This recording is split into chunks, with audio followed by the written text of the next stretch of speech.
The Fred Allen Show.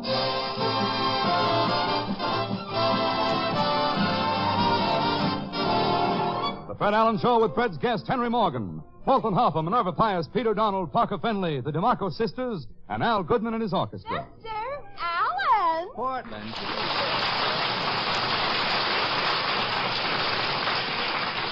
Portland, it's Sunday. What are you doing with that shopping bag? Mama sent me out to look for bread. Bread? There's a strike at the bakeries. Bread is scarce. Oh. Well, how are you getting along at your house? Well, until Mama can get bread again, we're eating toast. Well, that's the thing to do when you can't get bread. Fill up on toast. Or croutons. Those wet. Get them out of the soup and dry them. They're awfully good. Those cretins, you take them out of the soup. Mama was using donuts for bread. Really? Well, how did that work out? All right, until she made poached eggs. Poached eggs on donuts? Mama couldn't eat them. Why not? Every time she picked up a donut, the poached egg slipped through the little hole. Small donuts, eh? Well, there's only one way to fix that. The next time your mother poaches an egg, tell her to put a little starch in the hot water. Oh, the starch will stiffen it up? The white of the egg will taste like a shirt front without the buttonholes, but the eggs won't slip through the hole in the donut. I'll tell her. Do that. That's a little trick. You better make a note of it. It might slip your mind. You might be thinking of bacon later, and it'll slip your mind. Something greasy like that. That's a little trick the mystery chef taught me, Portland. He taught me a lot of things. About food? Oh, the old mystery chef? You know how spaghetti falls off when you try to wind it around your fork? Yes. Dip the fork in a little thin glue. Why? That spaghetti will stay on there. You'll have to file it off. The mystery chef sure knows some tricks. Oh, you know how asparagus hangs down? You can't get the end in your mouth? Yes. Run a pipe cleaner through the stalk of asparagus. The asparagus will be stiff. You can eat it like corn on the cob. I suggest starting at the thin end. It's more appetizing. The mystery chef should be on television. He is. He started last week. If you smell anything on television, it's probably the mystery chef cooking a commercial. Or one of the vaudeville shows. Well, what's new this week, Portland? Brooklyn is going to have a symphony orchestra. Oh, again? You know, some years ago, I saw a symphony orchestra in Brooklyn. What was it like? Well, when the curtains parted at the Academy of Music over there, the curtains parted, 30 men were sitting there in a circle wearing tuxedos, but they had no instruments. The 30 men all had big rocks in their hands. Big rocks in their hands? With the tuxedos on, they were just waiting for somebody to say something.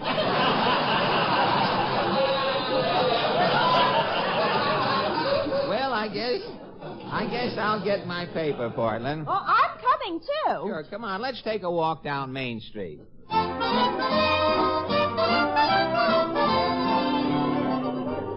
What does the paper say? Oh, gosh, look at this headline. Man killed while attempting to commit suicide. I wonder what happened. Oh, he had an accident. Oh, that's true. Say, here's an item. Look at this. Professor of psychology at Stanford University defends IQ test. He has IQ tests of children dating way back to 1921. Do you think a child with a high IQ is a genius in later life? Well, I wouldn't know, but let's ask some people now as we're walking along Main Street. Well, come on, Portland. What's so interesting in that stationery store? This window's full of greeting cards and mottos. Motto. Hey, what's that motto in the big frame there? It says, live as though it is your last day on Earth, and one day you will be right. This may be the day. Hey, look who's coming down the steps of the lunch wagon. Titus Moody. Hi, Mr. Moody. Howdy, Bob.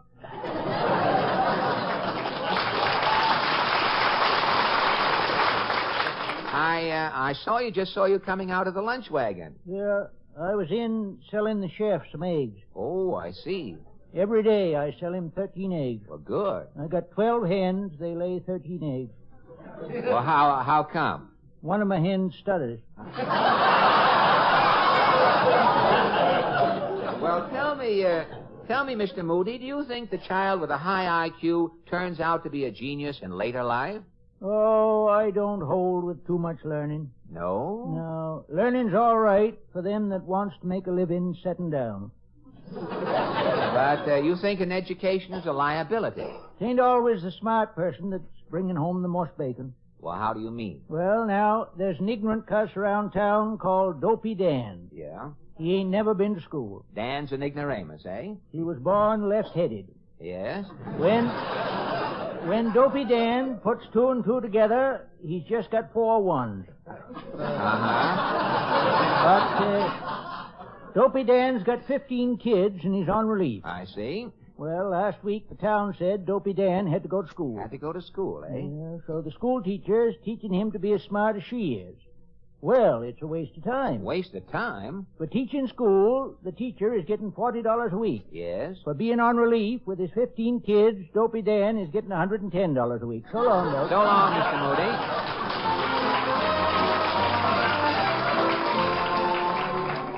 Well, come on, Portland. What are you stopping for? Look who's coming round the corner. Mrs. Nussbaum. You were expecting maybe Tallulah Blackhead. Well, Mrs. Nussbaum, do you think a child with a high IQ always turns out to be a genius in later life?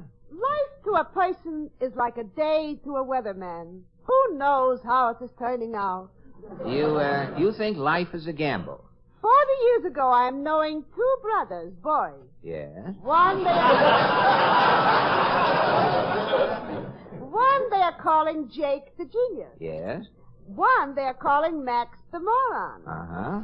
Jake the genius is going to college. Yes? He's a Phi Beta Kaplan. Yes? He's graduating magna cum laude. And the other brother? Max the moron is flunking kindergarten. He's flunking night school. Also, he's flunking the Savarin coffee test. Well, you knew these brothers 40 years ago. Tell me, where are they today? If you are going in the stage delicatessen to get a corned beef sandwich... Yes? Who is behind the counter cutting the corned beef? Who? Jake the genius. Jake the genius? And who is standing next to him cutting the rye bread? Max the moron? Sidney Pincus, her cousin.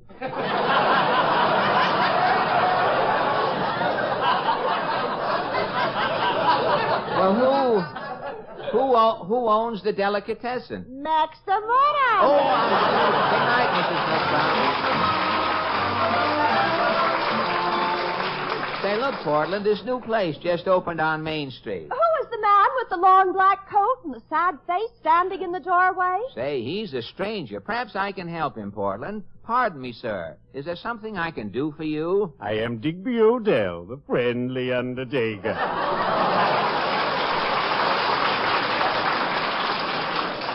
Is there something I can do for you? Not at the moment, no. Say, Digby Odell, haven't I heard you on the radio? Oh, yes, indeed. I appear on The Life of Riley. You, an undertaker, on The Life of Riley? For a limited time. Oh. I only expect to be with Riley while he has life in him. Say, I listen to The Life of Riley every Friday night. You know, my friend William Bendix is great as Riley. True. He kills the people, and I lay them in the aisle. And wait until you see Mr. Bendix and me in our new motion picture, The Life of Riley. It's so gay. Oh. You're a screen actor, too? Confidentially, I'm great. When I appear, I send people out of this world. I'll make a note to see that picture, The Life of Riley. Hey, tell me, Mr. Odell, do you think a high IQ means that a person will be a genius in later life? What does it matter if you're smart or dumb? Life is a race. When you cross the finish line, I am there waiting for you. Fine. Well, if you're going my way... Oh, no, thank you. I'm going to a play this evening. Oh, have you got tickets? I'm sitting in a box.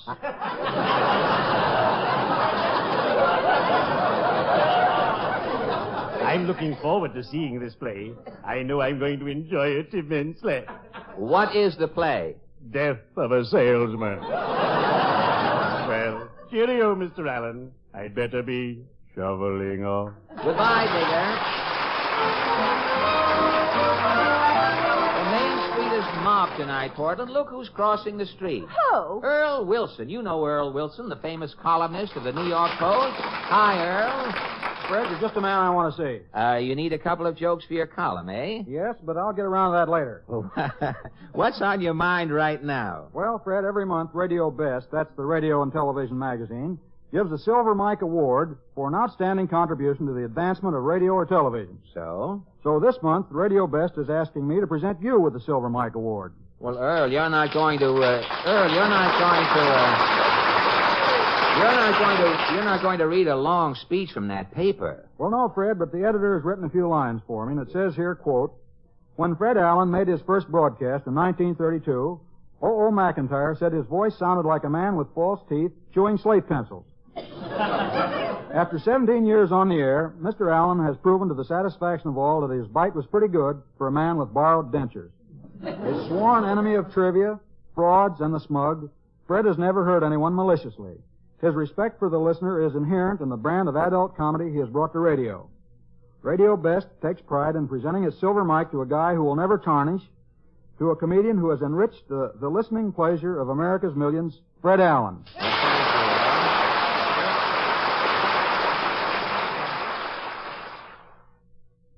Say, Earl, how about joining Portland and me? Now, we're walking down Main Street. Which way? Well, we're going over to buy a DeMarco Sisters record. You'll get a kick out of this tune. What number is it? Well, it's down by the station. And Earl, with Al Goodman and his orchestra and the 5 DeMarco Sisters, down by the station comes out something like this.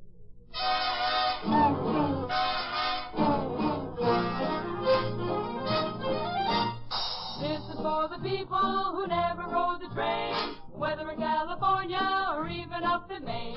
Makes no difference if you're 2 or 102. You'll get a treat when you order a seat on the old choo-choo. Down by the station early in the morning, see the little puffer bellies all in a row. See the station master turn the little handle. Chug, chug, toot, toot, off we go. Down by the station early in the morning. Down by the station early in the morning. Shout without a kitty, no more a ride. Shout without a kitty, everything's a ride. Shout without a kitty, everything is right. Chug, chug, woo, woo, all inside. Down by the station early in the morning. Grab a cup of coffee while I wait for the train. Change another quarter, gotta pay the porter. Chug, chug, toot, toot, chug, chug, toot, toot. All aboard!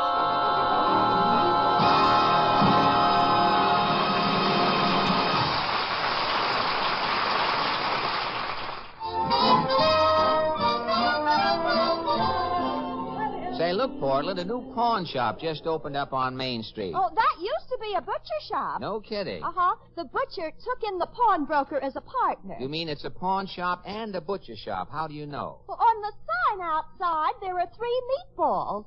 Oh, Say, I wonder when a meatball joke dies if it goes to hamburger heaven. You think so? Say, it's a little late, Portland. I better hurry. I have to meet Henry Morgan tonight. Oh, have you hired Henry Morgan? Yes, I hired him. You know, I told you last week television is taking all of the listeners away from radio. I have got to advertise myself. Last week, Henry auditioned a quiz show for me, but confidentially, it didn't ring the bell. Now, Henry's going to have some smashing new ideas for me tonight. You want to come along? I have to go home. Why? Because that's where I live. Oh, I see.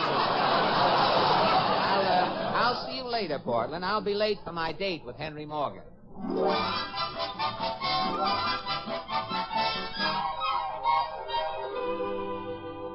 Well, this is the corner. Here's the cigar store. And in front of the cigar store... Here's Morgan.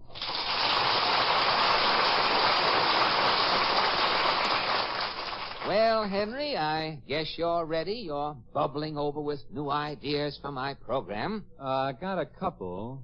Only a couple? Henry, I thought you'd have a million ideas. Oh, but Fred, I haven't had any time to think. What have you been doing all week? I've been on the go every minute straightening out my affairs. What affairs? Well, I haven't worked for 8 months. I had to go down to the unemployment compensation office. Yes? Took me 3 days to get my name off the unemployment list. 3 days? Well, after all these months, they just couldn't believe I was going to work. Oh, I see. They wanted to give me a lie detector test. Well, how did you finally convince them? I didn't. When I said I had another job in radio, the head of the unemployment office said, "We'll keep your name on the list, Henry. You'll be back." Well, that accounts for the first 3 days. Now, what happened the rest of the week? Thursday, I joined a junior pyramid club. A junior pyramid club? There was only one other man in it. Oh. He said he was number 1, so I had to pay him $2,048. Well, that was Thursday. What happened Friday? I was number 1. Yes. The other guy resigned from the club. The pyramid collapsed. And Saturday? Saturday, I moved into a flop house on the Bowery. Henry, you in a flop house? Oh, it wasn't bad. I had a nice big room. Yes. Only trouble was, there were 85 other guys living in the room with me. With 85 guys, why didn't you start another pyramid club? How do you think they got in the flop house? But, Henry, sometime during the week, you must have thought of something for my program. One night in the flop house, I couldn't sleep. Yes? I thought of a great idea for a commercial. A commercial to advertise me? This is something new. It's never been done before. Well, how does it go? Well, first the announcer comes on and says, LSMFA. "Listen Sunday, meet Fred Allen." LSMFA. "Listen Sunday, meet Fred Allen." And then there's a musical jingle. Feeling low, feeling tense. These 8 words are common sense. Hey, Fred Allen. To be your level best. Hey, Fred Allen. To be your level best. Yes, with men who know comedy best, it's Allen 2 to 6.5. Mr. J.L. Sorghum of Yam, Mississippi says, I've been listening to Fred Allen for now on to 15 years. Fred Allen tells those bigger, those better, those naturally funnier jokes. At joke market after joke market, any joke auctioneer would tell you that the riper, the more mellow jokes are all sold to Fred Allen. That's why I'm telling you folks every Sunday night to, hey, Fred Allen. To be your level best. Hey, Fred Allen. To be your level best. Gad, Henry. That is semi-sensational. Now, what about my program? I have an idea for that, too. What? The reason people aren't listening to radio is because they're looking at television. That's right. You can put a show on television advertising that you were on the radio. What kind of a television show? Every Sunday night, you hire a half hour. See? Yes. For 30 minutes, you shine 2 big searchlights right in the people's eyes. Yeah.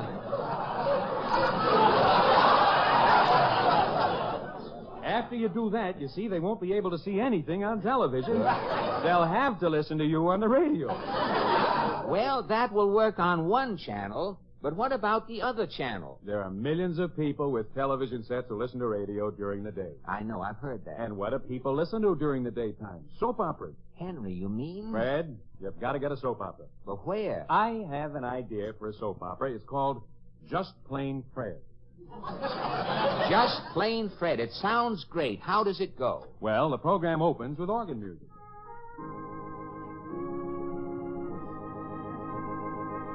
Presenting Just Plain Fred, the story of an ordinary man facing life's ordinary problems in his own ordinary way. In yesterday's episode, you remember, an unexpected tornado blew Just Plain Fred's barn away. 3 of his cows came down with Virus X. Trying to light his lantern to see which way his barn blew, Just Plain Fred accidentally set the house on fire. As he ran to call the fire department, Just Plain Fred saw a man from the telephone company taking out his phone. And so we left Just Plain Fred, his barn blown away, his cows sick, standing in his house, the flames roaring around him, with no means of calling for help. things sure looked bad for Just Plain Fred. But somehow during the night, this was all straightened out. And today, we find Just Plain Fred back in that little cottage at the end of Happiness Lane, chuckling. Shucks, it's nigh on to 3 o'clock, and I ain't had a problem all day. Well, just shows you what it's like living down here in Happiness Lane. I wish other folks... Come in, come in. Oh, Just Plain Fred. Why, Mrs. Perkins, you look plumb excited. It's your dog, Rover. Rover? I found him burying his bone in my backyard. Well, Mrs. Perkins, that ain't nothing to get excited about. But look at the size of this bone. It looks like a leg of something. This high-button shoe was on the end of it. Well, I swan, Ma was wearing high-button shoes. Just Plain Fred. Yeah? Rover has eaten your wife. Well, Mrs. Perkins, it's like I always say, a man's best friend is his dog. Come in, come in. Pardon me for busting in, Just Plain Fred. Old Doc Jones, what brings you here? Your grandson, Billy. He's been run over by a milk truck. Little Billy? It was terrible. Milk truck hit Billy, smashed through a fence, and crashed into the ravine. Well, old Doc Jones is like I always say, won't help none to cry over spilled milk. Come in, come in. Oh, Just Plain Fred. Why, my neighbor, Smiling Tom. You look troubled, Smiling Tom. It's your daughter, Mary. Little Billy's mother? Mary's parrot got away. Yes? It perched up on top of a telephone pole. Mary clumb up to get it. Yes? Mary lost her balance and fell 40 foot to the ground. Well, Smiling Tom, it's like I always say, what goes up must come down. Come in, come in. Who is Just Plain Fred? Well, I'm Just Plain Fred. Who are you, stranger? I used to be your son-in-law's boss. Something's happened to Mary's husband, John? We was blasting down at the quarry. Yes? John was in charge of setting off the dynamite. Yes? Well, sir, some joker gave John a short fuse. You mean John? There was a bang. John was all over the quarry. Well, stranger, it's like I always say. We're here today and gone tomorrow.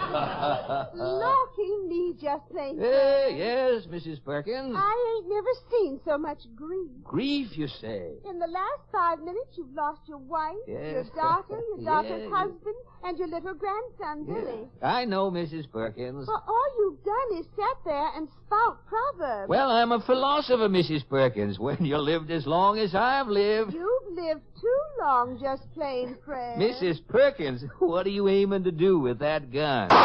Oh, jeepers, Mrs. Perkins. What did you have to go and do that for? I had to, Just Plain Fred. I wanted you to go and join your family. Well, Mrs. Perkins, mighty nice of you. Like I always say, when you gotta go, you gotta go. Oh.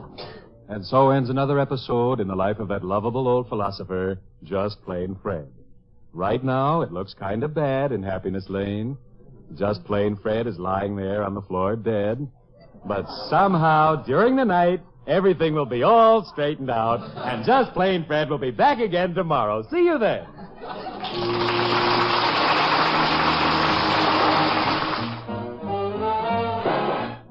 Thank you and good night.